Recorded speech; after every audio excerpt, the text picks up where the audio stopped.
ابو سلمہ اور اس کے تمام ساتھی قنات کے ایک طرف سے گزر کر گھڑ سوار کے استقبال کے لیے آگے چلے گئے۔ فاصلہ تھوڑا رہ گیا تو ابن داؤد نے اس کا نام لے کر پکارا۔ اس کا نام موسیٰ تھا۔ اس نے ایڑ لگا کر گھوڑا دوڑا دیا اور ان لوگوں کے قریب آ کر یکلخت روکا تو یوں لگا جیسے گھوڑا گر پڑے گا۔ موسیٰ گھوڑے سے کود کر اترا۔ زبردست خبر لایا ہوں، موسیٰ نے کہا۔ ابو بکر مر گیا ہے، مسلمانوں کا پہلا خلیفہ۔ قریب آ کر موسیٰ نے سب کے ساتھ مصافحہ کیا اور یہ لوگ اسے قنات کے اندر لے آئے جہاں کھانا رکھا جا چکا تھا۔ اگلا خلیفہ عمر بن خطاب تو نہیں بن گیا؟ اسحاق نے پوچھا۔ تو اور کون بنتا؟ موسیٰ نے کہا۔ ابو بکر نے وفات سے پہلے وصیت کی تھی کہ اس کا جانشین عمر ابن الخطاب ہوگا۔ یہ بہت برا ہوا، ابو سلمہ نے کہا۔ بڑا ہی ظالم انسان ہے، بنی اسرائیل کا تو نام ہی نہیں سننا چاہتا۔ ابو بکر کب فوت ہوا؟ پرسوں شام غروب آفتاب کے وقت، موسیٰ نے جواب دیا۔ میں کل ہی آ جاتا، لیکن یہ دیکھنے کے لیے رک گیا تھا کہ اگلا خلیفہ کون ہوگا اور کتنے لوگ اس کے ہاتھ پر بیعت کریں گے اور کون بیعت کرنے سے گریز کرے گا۔ رسول اللہ صلی اللہ علیہ وآلہ وسلم کے وصال کے بعد خلیفہ ابو بکر صدیق رضی اللہ عنہ کی وفات مسلمانوں کے لیے دوسرا بڑا صدمہ تھا۔ ان کی وفات 23 جمادی الآخر 13 ہجری بمطابق 22 اگست 634 عیسوی غروب آفتاب کے وقت ہوئی تھی۔ مدینہ کے لوگ یہ خبر سنتے ہی گھروں سے نکل آئے۔ عورتیں بھی خلیفہ اول کے گھر کی طرف دوڑ پڑیں۔ ان کی سسکیاں اور ہچکیاں نکل رہی تھیں۔ ہر عورت اس طرح غمگین اور ماتم کنا تھی جیسے اس کا اپنا باپ فوت ہو گیا ہو۔ ابو بکر صدیق رضی اللہ عنہ نے اپنی زندگی کے آخری دنوں میں ہی عمر ابن الخطاب رضی اللہ عنہ کو اپنا جانشین نامزد کر دیا تھا۔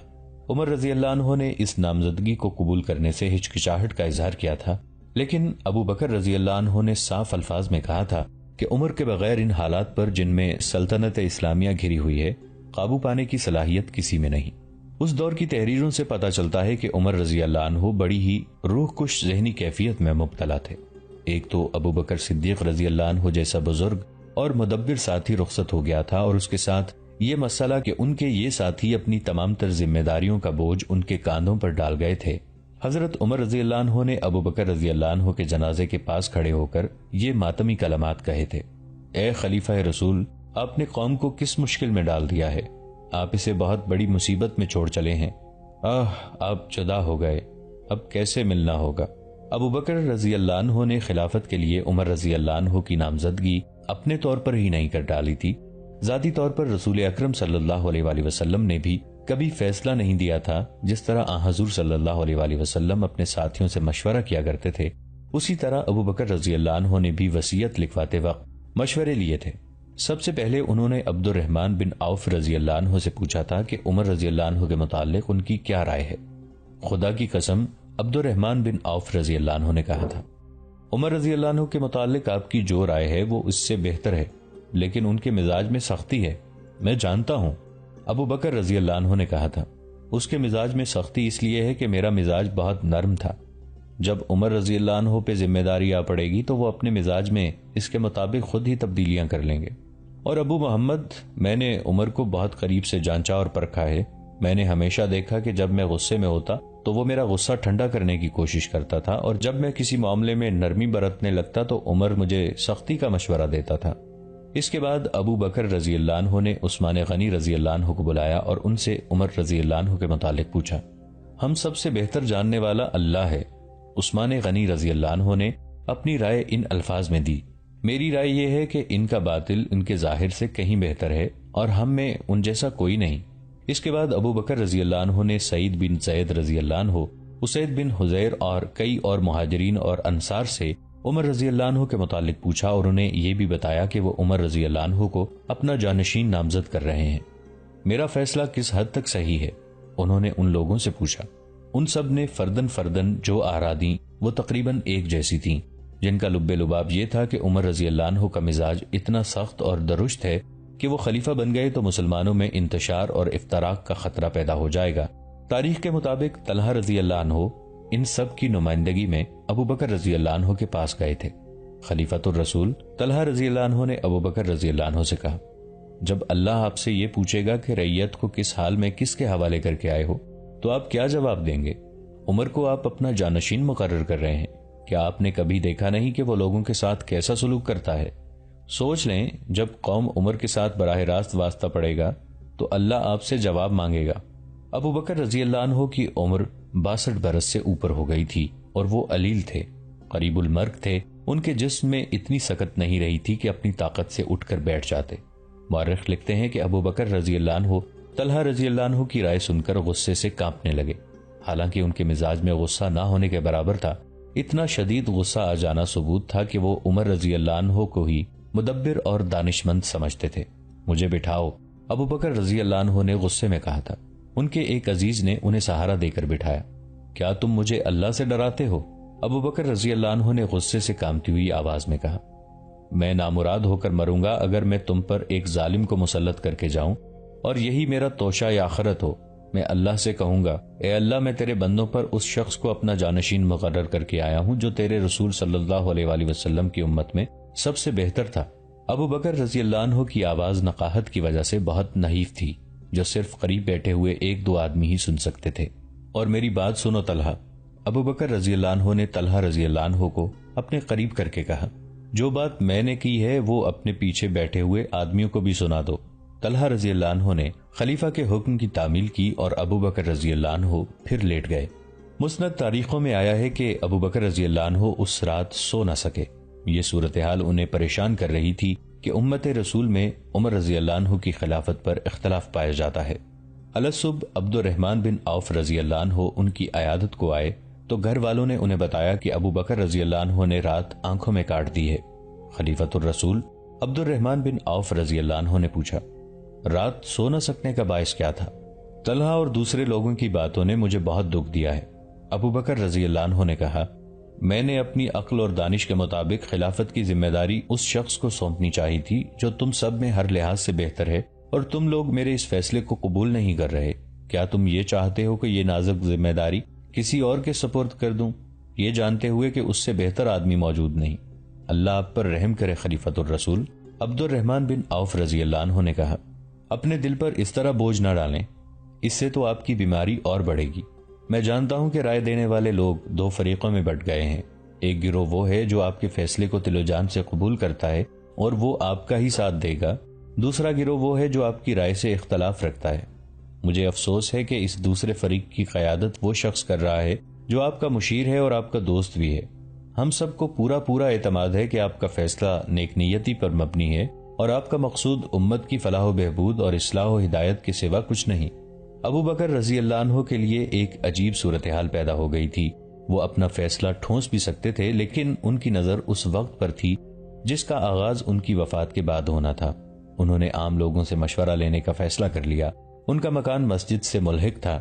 اتنی نقاہت کے باوجود بالا خانے گئے جس کی ایک کھڑکی مسجد کی طرف کھلتی تھی۔ مسجد میں نمازی ظہر کی نماز کے بعد موجود رہے۔ انہیں بتا دیا گیا تھا کہ خلیفہ ان کے ساتھ کوئی بات کرنا چاہتے ہیں۔ نماز کے بعد ابو بکر رضی اللہ عنہ کھڑکی کے سامنے آئے۔ لوگوں نے اوپر دیکھا۔ کیا تم اس شخص کو پسند کرو گے جس کو میں جانشین مقرر کروں؟ ابو بکر رضی اللہ عنہ نے پوچھا۔ ہم وہ پسند کریں گے جو آپ کریں گے۔ نمازیوں میں سے کئی ایک کی آوازیں سنائی دیں۔ خدا کی قسم، ابو بکر رضی اللہ عنہ نے کہا، میں نے بہت ہی غور و فکر کے بعد یہ فیصلہ کیا ہے کہ میرے بعد خلافت کی ذمہ داری عمر بن خطاب رضی اللہ عنہ سنبھالیں گے۔ میں نے یہ عظیم منصب اپنے کسی قریبی رشتہ دار کو نہیں دیا۔ میں جو کہہ رہا ہوں وہ غور سے سنو اور اس فیصلے کو قبول کرو کہ میرا جانشین عمر بن خطاب ہوگا۔ تقریباً تمام آدمیوں کی آواز سنائی دی۔ ہم نے خلیفۃ الرسول کا کہنا سن لیا اور مان لیا ہے۔ ابو بکر رضی اللہ عنہ کی بوڑھی آنکھوں میں آنسو آ گئے۔ انہوں نے دونوں ہاتھ آسمان کی طرف اٹھائے۔ اے اللہ! ابو بکر رضی اللہ عنہ نے لرزتی کانپتی آواز میں کہا، میں نے عمر کا انتخاب تیرے رسول کی امت کی بہتری کے لیے کیا ہے اور اس اندیشے سے کہ ان میں اختلافات کے باعث فساد نہ ہو جائے۔ میں نے تیری ذات پر اعتماد کرتے ہوئے فیصلہ کیا ہے، اور اے اللہ، دلوں کا حال تو ہی بہتر جانتا ہے۔ میں نے ایک طاقتور شخص کو جانشین مقرر کیا ہے، اور جو سخت مزاج اس لیے ہے کہ وہ صداقت پسند اور راست رو ہے اور مسلمانوں کی راست روی کا خواہش مند ہے۔ مورخ لکھتے ہیں کہ ابو بکر رضی اللہ عنہ کی یہ دعا سن کر مسجد میں جو لوگ دل میں اختلاف لیے چپ بیٹھے تھے وہ بھی پکار اٹھے کہ ہمیں عمر رضی اللہ عنہ کی خلافت قبول ہے۔ کھڑکی میں کھڑے ابو بکر رضی اللہ عنہ کا جسم ڈول رہا تھا۔ انہیں سہارا دے کر نیچے لے گئے۔ ان میں اب بولنے کی سکت بھی نہیں تھی، لیکن بستر پر جاتے ہی انہوں نے کہا کہ عمر کو بلاؤ۔ عمر رضی اللہ عنہ آ گئے۔ عمر، ابو بکر رضی اللہ عنہ نے کہا کیا تم نے میری وصیت سن لی ہے؟ سن لی ہے خلیفۃ الرسول۔ عمر رضی اللہ عنہ نے کہا میں اس قابل تو نہ تھا، لیکن یہ میرا انتخاب اور میرا فیصلہ ہے عمر۔ ابو بکر رضی اللہ عنہ نے جھنجھلا کر کہا لوگ تمہارے حق میں بھی ہیں اور تمہارے خلاف بھی ہیں، لیکن میں نے اللہ کی رہنمائی حاصل کر کے یہ ذمہ داری تمہارے کندھوں پر رکھی ہے، اب میں اس کے خلاف کوئی دوسری بات سننے کے لیے تیار نہیں، مجھے آپ کا فیصلہ قبول ہے۔ عمر رضی اللہ عنہ نے کہا امت پر یہ دن بڑی مشکل کے دن تھے۔ ادھر عراق اور شام میں رومیوں کے خلاف جنگ جاری تھی، جس میں مسلمانوں کی پوزیشن کچھ کمزور ہو گئی تھی، صورتحال پسپائی والی نظر آ رہی تھی۔ ابو بکر رضی اللہ عنہ نے خالد بن ولید رضی اللہ عنہ کو عراق کے محاذ سے ہٹا کر شام کے محاذ پر بھیج دیا تھا، پھر بھی کوئی اچھی خبر سننے میں نہیں آ رہی تھی۔ خالد بن ولید رضی اللہ عنہ کے چلے جانے سے عراق کا محاذ کمزور پڑ گیا تھا۔ خلیفۃ الرسول سوچ بھی نہیں سکتے تھے کہ ان محاذوں سے اپنے لشکر واپس بلا لیے جائیں یا ذرا پیچھے ہٹا لیے جائیں۔ عمر، ابو بکر رضی اللہ عنہ نے کہا لگتا ہے جیسے میں آج ہی دنیا سے رخصت ہو جاؤں گا، میں جو کہتا ہوں اسے غور سے سنو اور میرے بعد اس پر عمل کرنا۔ اگر میں آج ہی مر جاؤں تو غروب آفتاب سے پہلے پہلے مسنا بن حارثہ کو کچھ لشکر دے کر عراق اور شام کے محاذ کو بھجوا دینا، اور اگر رات ہو جائے تو صبح پہلا کام یہی کرنا کہ مسنا کو روانہ کر دینا، اور اگر شام کے محاذ پر خالد کو فتح حاصل ہو جائے تو اسے واپس عراق کے محاذ پر بھیج دینا۔ ابو بکر رضی اللہ عنہ نے عمر رضی اللہ عنہ کو اور بھی بہت سی ہدایات دیں جو عمر رضی اللہ عنہ خاموشی سے سنتے رہے۔ عمر رضی اللہ عنہ کے ذہن پر دراصل بوجھ یہ تھا کہ خلافت کی ذمہ داری بہت بڑی ذمہ داری تھی اور انہوں نے خود کبھی بھی اس کی خواہش نہیں کی تھی۔ اسی شام خلیفہ اول ابو بکر صدیق رضی اللہ عنہ رحلت فرما گئے۔ رات کی تاریکی گہری ہو چکی تھی جب میت کو آخری غسل دیا گیا۔ جس تختے پر رسول اکرم صلی اللہ علیہ وآلہ وسلم کا جسد مبارک مسجد نبوی میں لے جایا گیا تھا، اسی تختے پر ابو بکر رضی اللہ عنہ کی میت مسجد نبوی میں لے جائی گئی اور انہیں رسول اکرم صلی اللہ علیہ وآلہ وسلم کے پہلو میں دفن کیا گیا۔ تاریخوں کے مطابق عمر رضی اللہ عنہ نے ساری رات سوچوں اور خیالوں سے الجھتے گزار دی۔ ایک اضطراب تو یہ تھا کہ صبح لوگ بیعت کے لیے آئیں گے تو کیا تمام لوگ بیعت کر لیں گے؟ صبح عمر رضی اللہ عنہ مسجد نبوی میں گئے۔ یہ دیکھ کر کہ لوگ بیعت کے لیے ہجوم کر کے آ گئے ہیں، ان کا گزشتہ رات والا اضطراب ختم ہو گیا۔ بیعت میں ممکنہ اختلافات کا خطرہ عمر رضی اللہ عنہ محسوس نہیں کر رہے تھے کہ خلیفہ بنیں گے یا نہیں، بلکہ اصل اندیشہ جو انہیں پریشان کر رہا تھا وہ یہ تھا کہ یہ اختلاف پھیل گیا تو امت میں انتشار اور افتراق پیدا ہو جائے گا، جو اسلام کے نہ صرف فروغ کے لیے نقصان دہ ہوگا بلکہ اسلام کی بقا بھی خطرے میں پڑ جائے گی۔ لوگ جوک در جوک آگے بڑھے اور عمر رضی اللہ عنہ کے ہاتھ پر بیعت کرنے لگے۔ ظہر کی نماز تک یہ سلسلہ جاری رہا۔ ظہر کی اذان ہوئی، عمر رضی اللہ عنہ نے امامت کے فرائض ادا کیے۔ نماز کے بعد عمر رضی اللہ عنہ ممبر پر کھڑے ہوئے۔ وہ ممبر کی اس سیڑھی پر کھڑے تھے جس پر کھڑے ہو کر ابو بکر رضی اللہ عنہ خطبہ دیا کرتے تھے۔ لوگوں نے دیکھا کہ عمر رضی اللہ عنہ اس سیڑھی سے ایک سیڑھی نیچے آ گئے۔ اس پر کھڑے ہو کر پہلے اللہ کی حمد و ثنا میں چند کلمات کہے، پھر رسول اکرم صلی اللہ علیہ وآلہ وسلم پر درود بھیجا، پھر ابو بکر رضی اللہ عنہ مرحوم کی خوبیاں اور ان کے کارنامے بیان کیے اور اس کے بعد خطبہ شروع کیا۔ یہ خطبہ آج تک تاریخ کے دامن میں لفظ بلفظ محفوظ ہے۔ اے لوگو، میں تم ہی میں سے ہوں، تم جیسا ہی ایک انسان ہوں۔ اگر مجھ میں خلیفۃ الرسول کی حکم دولی کی جرت ہوتی تو میں یہ ذمہ داری کبھی قبول نہ کرتا۔ مجھے معلوم ہوا ہے کہ لوگ میرے مزاج کی سختی سے ڈرتے ہیں اور میری درستی کی وجہ سے مجھے پسند نہیں کرتے۔ کچھ لوگ یہ بھی کہتے ہیں کہ عمر اس وقت بھی ہم پر سختی کرتا رہا ہے جب ہمارے سروں پر رسول اللہ صلی اللہ علیہ وآلہ وسلم کا سایہ موجود تھا، اور پھر وہ اس وقت بھی ہم پر سختی کرتا رہا جب ہمارے اور اس کے درمیان ابو بکر رضی اللہ عنہ حائل تھے۔ لوگ کہتے ہیں کہ اب کیا ہوگا کہ جب ہمارے معاملات اسی کے ہاتھ میں ہیں۔ جو کوئی بھی یہ کہتا ہے وہ ٹھیک کہتا ہے۔ مجھے رسول اللہ صلی اللہ علیہ وآلہ وسلم کی مصاحبت کا شرف حاصل ہے۔ میں رسول اللہ صلی اللہ علیہ وآلہ وسلم کا غلام اور ایک ادنا نوکر تھا۔ آپ صلی اللہ علیہ وآلہ وسلم کی نرمی اور رحم دلی میں آپ کا کوئی ثانی نہ تھا۔ آپ اللہ کے فرمان کے مطابق مومنین کے لیے راحت اور رحمت کا سرچشمہ تھے۔ بارگاہ رسالت میں میری حیثیت ایک برہنہ شمشیر کی سی تھی۔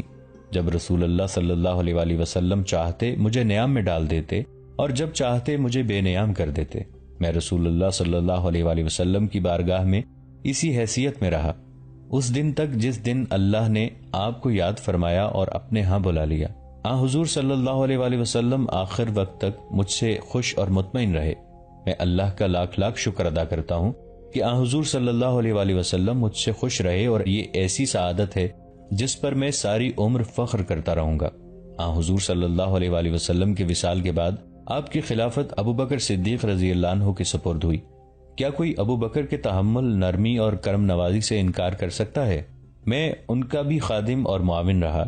میں اپنی سختی کو ابو بکر رضی اللہ عنہ کی نرم مزاجی میں جذب کر دیا کرتا تھا۔ میں ایک برہنہ تلوار تھا جسے ابو بکر رضی اللہ عنہ نیام میں ڈال لیتے تھے، یا کسی بہت ہی ضروری کام کے لیے مجھے نیام سے نکال کر استعمال کرتے تھے۔ میں اس حیثیت میں پوری فرمانبرداری سے ان کے ساتھ رہا تھا، یہاں تک کہ وہ بھی ہم سے جدا ہو گئے، اور میں اللہ کا لاکھ لاکھ شکر ادا کرتا ہوں کہ ابو بکر صدیق رضی اللہ عنہ آخر وقت تک مجھ سے خوش اور مطمئن رہے، اور اس سعادت پر میں بھی فخر محسوس کرتا ہوں۔ اور اب اے لوگو، تمہارے معاملات اور دیگر تمام احوال کی ذمہ داری میرے کندھوں پر رکھ دی گئی ہے۔ میں تمہیں یہ باور کرانا چاہتا ہوں کہ میرے مزاج کی وہ سختی جس سے تم نالاں تھے اب نرمی میں بدل گئی ہے، لیکن یہ بھی سن لو کہ ان لوگوں کے لیے میری مزاج کی سختی قائم رہے گی جو مسلمانوں پر ظلم اور زیادتی کرتے ہیں۔ جہاں تک ان لوگوں کا تعلق ہے جو امن و امان سے رہتے ہیں اور جرت ایمانی رکھتے ہیں، ان کے لیے میں بہت زیادہ نرم ہوں، اور اگر کوئی کسی پر ظلم کرے گا تو میں اس وقت تک اسے نہیں چھوڑوں گا جب تک اس کا ایک رخسار زمین پر نہ ٹکا دوں اور دوسرے رخسار پر اپنا پاؤں نہ رکھ دوں، تاآن کہ وہ حق کے آگے ہتھیار ڈال دے۔ لیکن اس قدر سختی کے باوجود اہل عفاف اور اہل کفاف کے لیے میں اپنا رخسار خود زمین پر رکھ دوں گا۔ اے لوگو، مجھ پر جو تمہارے حقوق ہیں وہ مجھ سے لو، میں یہ حقوق بیان کر دیتا ہوں۔ مجھ پر تمہارا ایک حق یہ ہے کہ تمہارے خراج اور اس غنیمت میں سے جو اللہ تمہیں عطا کرے گا میں کوئی چیز ناحق نہیں لوں گا۔ مجھ پر تمہارا یہ حق ہے کہ جب تم میں سے کوئی میرے پاس آئے تو مجھ سے اپنا حق وصول کر کے جائے۔ مجھ پر تمہارا یہ حق ہے کہ تمہارے عطیات اور وظائف میں اضافہ کروں اور تمہاری سرحدوں کو اتنا مستحکم کر دوں کہ دین کے دشمن ادھر کا رخ نہ کر سکیں، اور مجھ پر تمہارا یہ حق ہے کہ تمہیں ہلاکت میں نہ ڈالوں اور محاذ سے تمہیں گھر واپس آنے سے نہ روکے رکھوں، اور جب تم کسی محاذ پر لڑنے کے لیے جاؤ تو ایک باپ کی طرح تمہارے اہل و عیال کی دیکھ بھال کروں۔ اے اللہ کے بندو، اللہ سے ڈرو، میرے ساتھ عفو و درگزر کا رویہ اختیار کرو اور میرے ساتھ تعاون کرو، امر بالمعروف اور نہی عن المنکر میں میری مدد کرو، اور جو تمہاری خدمات اللہ نے میرے سپرد کی ہیں ان کے متعلق مجھے نصیحت کرو۔ میں تم سے یہ بات کہہ رہا ہوں اور اپنے اور تمہارے لیے اللہ سے مغفرت طلب کر رہا ہوں۔ ایک روایت یہ بھی ہے کہ عمر رضی اللہ عنہ نے یہ خطبہ نماز سے پہلے دیا تھا اور اس کے بعد نماز پڑھائی تھی۔ بہرحال لوگوں کے دلوں میں عمر رضی اللہ عنہ کی مزاجی سختی اور درستی کا جو خوف سا بیٹھا ہوا تھا وہ بالکل اتر گیا۔ دوستو، آج کے لیے اتنا ہی۔ اسی کہانی کی اگلی قسط کے ساتھ بہت جلد حاضر ہوں گے۔ نیچے کامنٹ سیکشن میں اپنی رائے کا اظہار ضرور کیجیے گا۔ ہمارے اس چینل کو سبسکرائب کر کے نیچے موجود بیل آئیکن کو بھی ضرور کلک کیجیے گا۔ اگلی ملاقات تک کے لیے ہمارا اور آپ کا اللہ نگہبان۔